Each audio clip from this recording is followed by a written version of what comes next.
and welcome back sa JC Catalan Vlogs. At ngayong araw to guys ay eto na at nagpapatuloy tayo sa ating gala. And katulad na sabi ko sa previous video is andito tayo ngayon sa Valencia Negros Oriental.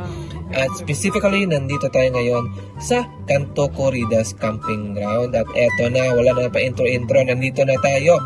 Papasok na tayo kasi nag-register na sila.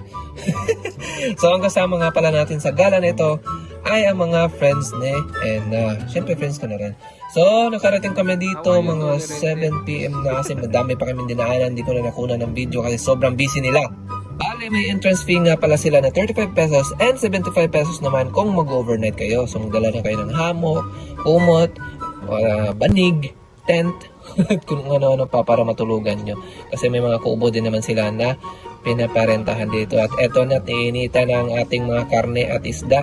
Kaya eto na, in-electric pan na natin. 20% lang para hindi masunog naman. So bumili kami kanito kanina. Kaya medyo natagalan kami. At matagal din silang Maria Fe. Ay, asama na sila ni Agi. So balik tayo sa cottage na pinaparentahan nila. Etong mga cottage na maliliit na to na may second floor is 400 ata. Basta ganun. Yung malaki naman is 1,000. Tama pa. Basta maramihan na ang pwedeng malagay nun and libre na ang paligo mo sa pool. Pero yung pool guys, sobrang lamig kasi natural spring lang yun. So eto na, naluto na ang aming sinuba. So tayo'y kakain na. Pero mukhang may kulang wala nang kanin na natira. But don't worry kasi magsasaing pa daw sila kasi may rest back pa daw mamaya pagkatapos silang maligo. So eto, tag-setup na rin ako ng tent kasi sina Maria Fe hindi na nakapaghintay, gusto nang matulog. Nag-setup na rin sila ng tent. So ewan ko, parang individual tent nga pala to kasi may kanya-kanyang dala kami. Pero mukhang kulang kanilang dala kasi wala silang foam na nadala. Ewan ko kung ready ba sila or hindi o naiwan lang talaga. So ayan, tinesting muna ni Maria Fe kung malambot ba talaga kasi dito daw sila matutulog. Ewan ko kung kasya pa kami lahat dito. So eto na si Ana Rose ay ayan, hinahanap ang kanyang musketero kasi hindi daw siya makakatulog kung walang kulambo. So eto nga pala ang magiging POV nyo pag nag-overnight kayo dito o di kaya tumambay lang kayo dito pag gabi. So sobrang peaceful lang talaga and meron ding ibang nag-overnight dito, hindi lang kami, no? So nakikita nyo, hindi pa sila nagsiset up ng tent. Kami lang ang nagsiset up ng tent dito. Ang aga-aga pa. Nasa mga 8 o'clock pa siguro nito. Pero ayan, nakaset up na mga tent nila. Pero hindi pa sila matutulog. Ayun, nagsisession pa dun. At matatanaw mo rin pala dito yung power plant. Basta sa NGCP na parang produkto. Pabrika ng mga clouds. And dito makikita mo ang iba pang POV nyo. Lalo na pag may araw na. So dito maganda guys kasi may tent pa sila dito. And ayan, wala pang naliligyo sa pool. Ewan ko, maya maya pa siguro kasi sobrang ginaw. Mararamdaman mo talaga sa hangin kasi nasa bukirin na tayo ng Pukagan guys. Pukagan, Valencia Negros Oriental. And pagkalipas ng ilang minuto at eto na sila nakasawsaw. Maliban sa aso, joke. Maliban kay Merlinda, lang, trip niya lang. So eto, hindi na sila gumagalaw, pa sila na hindi giniginaw. Pero sa totoo lang, ang lamig talaga guys. Nagpo-froze na kayo sa lamig, pero fresco din naman. So pagkalipas ng ilang oras, ay eto na at umaga na guys. So nakatulog pala kami natulog kami. So time slap muna. So ayan, may pinoproduce silang massive amount of clouds. Di joke. Diyan ang gagaling ang kuryente ng buong Negros. So huwag kayo magtaka kung bakit ganyan talaga. So geothermal pala yan. At ganito naman ang POV mo pagkagising mo sa umaga. So ayan, wala pa lang ibang nag-overnight na naglagay ng tent. Yung iba is nasa second floor lang ng cottage na yun. Pero yung iba, nag-uwian siguro, hindi na nag-overnight. So ganyan na makikita nyo guys. Sobrang peaceful and may overlooking sa bundok. At kita nyo naman, sobrang linaw ng pool nila. Talagang galing sa bukal yung tubig. So pwede nyo rin palang inumin yan kasi super niyan guys, linis na linis. Hindi yung nasa pool yung lumaragas ang tubig. So ngayon is magliligpit muna tayo ng tent. So sina Maria Fe hindi na nakapaghintay. Hindi naman na ako tinulungan magliligpit ng tent. So ayan, magliligpit tayo ng tent para hindi na tayo makatulog ulit. So ayan, salamat Merlin, tinulungan mo ko.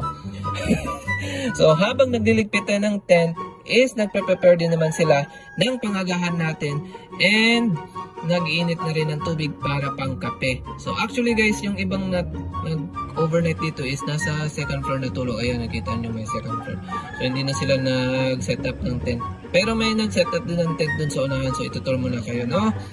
So andito tayo ngayon sa second floor ng kanilang cottage na nasa mga 1K siguro ang rentahan dito. So tanaw na tanaw mo dito yung view nila, and ayan may tent, may net din sila dito. So ayun, may kita mo may tent din na sinet up dyan banda, and ayan may kubo pa rin dun sa unahan. Check out natin yung maya. So dito may kita mo guys yung pabrika ng clouds. yung yung bukirin ng Valencia. So ganito yung nila, second floor sa kanilang 1K na kubo. So kasya dito guys kahit 10 siguro or 12, basta tayuan lang. So ayan, may nag-set up din ng tent doon. So eto't bababa muna tayo kasi check out natin yung iba pa nilang pwedeng set up pa ng tent, and may kubo din dun sa unahan. So ayan, medyo malawak dito sa lalim. So pang maramihan talaga yung kubo na yun guys. So doon dyan kami banda natulog, and dito guys may view deck pa dito na may net din. Ang tawag dyan, basta net lang alam ko eh. So pwede kayo ditong mag-POV habang nagkakape, mag-relapse, magtulala, magtanga, at iba pang pwede nyong gawin dito guys. So ayan, ang ganda ng view dito, presko na presko. So dito naman banda, may tent din dito, setup ng tent, and dito banda yung guys. Dito banda yung CR nila. So may female and male, and dito may kubo pa dito, pero ewan ko kung pinarerentahan ba to kasi kandado yung kanilang pintuan. Pero ang ganda dito guys, parang talaga sayo yung lugar na to kasi nasa dulo ka. So may net din dito, and ayan ang POV nyo. Ay siya nga pala, hindi ko pala kayo napakitaan kung ano nga bang itsura papasok dito. So diyan kami natulog, yung Timberlinda sa taas natulog, yung ibang nag-overnight dun sa taas natulog, pero ewan ko kung asan yung iba umuwi, siguro hindi na nag-overnight. So pakitaan ko mga pala kayo kung guys, anong itsura papasok dito sa kanilang camping ground. Bali, hindi na ako nakapag-video kagabi nung papunta at pagkarating namin dito kasi medyo madilim na and medyo marami kaming dala. So dito sa Karsada pa lang is matatanaw mo na may signage na Canto Corridas Camping Ground, and may sasulubong sa'yo na aso, and don't you worry kasi hindi naman yan nangangagat, basta wag nyo lang kagatin. So may parking area sila dito banda sa harapan ng bahay ng may-ari, and safe naman ang inyong mga sasakyan dyan, and pwede nyo rin ipasok dito banda sa may papasok sa entrance nila. And dito sa right side, dito kami log-in, log-book, and nagbayad ng entrance fee. And ayan, ang POV nyo, papasok, and pagpasok nyo dito sa kanilang camping ground. So ayan, matatanaw mo yung pool dito sa right side, and 4 na maliliit na kubo. Ay, 3 pala, pang-4 yung malaki. At ito rin pala ang POV nyo pag nandito kayo sa pinakamaliit na kubo, which is nandito sa gilid ng kanilang pool.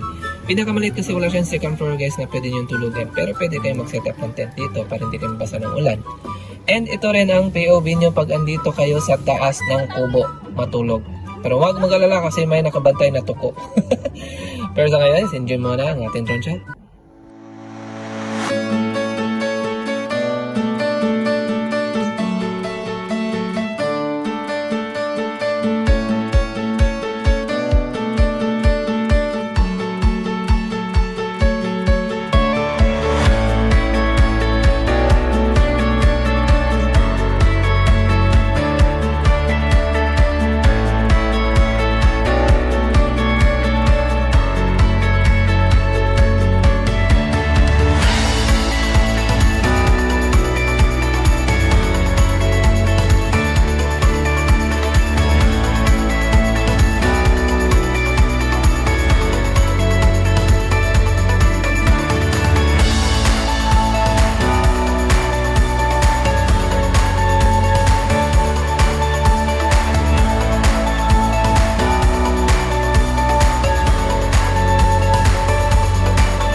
So maraming salamat sa panonood and sana ay na-enjoy nyo ang aming camping overnight dito sa Canto Corridas sa Puhagan, Valencia, Negros Oriental. And shoutout nga pala sa mga kasama natin na malayong, hindi, long lost, basta kabatch.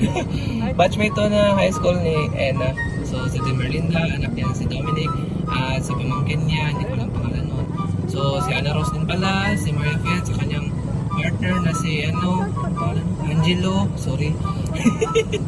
At si Ena at ako. So maraming salamat sa inyo. And abang-abangan sa susunod na video is another gala na naman. Pero wala tayong prep na video kasi hindi ko alam kung saan kami gagala. So abang-abangan na lang sa susunod na video. So see you guys next vlog.